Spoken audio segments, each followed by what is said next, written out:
everyone, I'm here to read to you a story all about the adventures of Pip the Pixie.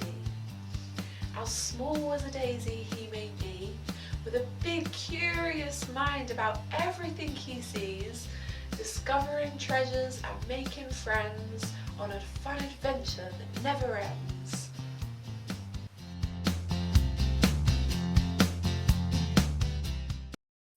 At this time of the year, if you're walking outside and you find a pond, you might see some frog spawn. You might even see some frogs. You might have a pond in your garden. So go and have a look. You might have some frog spawn in there. Our sign for the story today isn't frog, but it's duck. In this story, Pip comes across lots of frogs and also lots of ducks. Shall we find out what happens? This story is called Too Slippery for Words. "Look where you're going," cried Pip as a big frog landed almost on top of him. "You nearly knocked me over." "Well, you shouldn't have got in my way," said the frog. "Look out, here I come again." He leapt so high in the air that Pip almost lost sight of him. Then down he came, this time right on the top of the pixie, who was knocked out flat. "I'll pay you back for that," said Pip angrily. "I was carrying a jug of milk and now it's spilt. You just wait." "Can't," said the frog. "I'm off to the pond to lay my eggs." "Well, I'll steal your eggs and give them to the ducks," cried Pip after him. But the frog only gave a croak of laughter and leapt into the pond with a splash.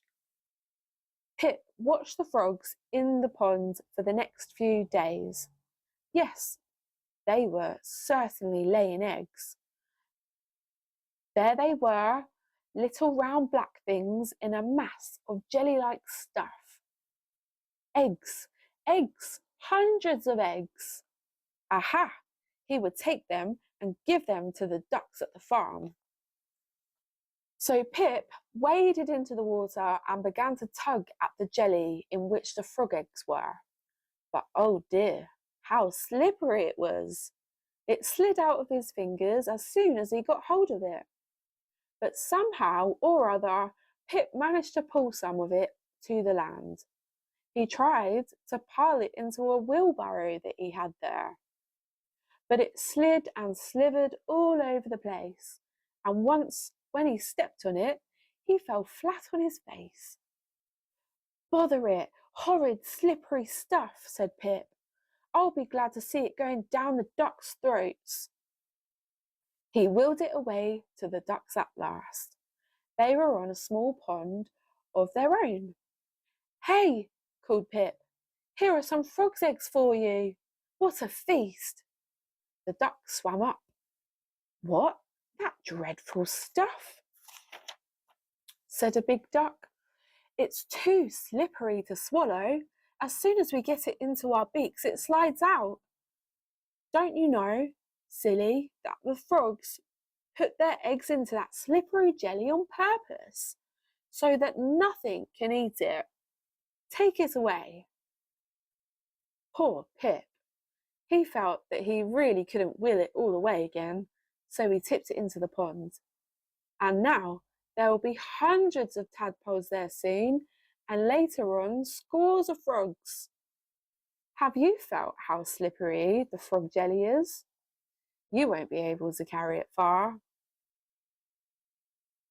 The end. And that's very true. Frog spawn is like jelly and it is super slippery, and you don't really want to be touching it, because hopefully it will all grow into little tadpoles, which will then grow into big frogs. Why don't you come along to my Making with Molly video this week, where I'm going to show you how we can make some really nice dinner for the ducks. I'll see you then soon.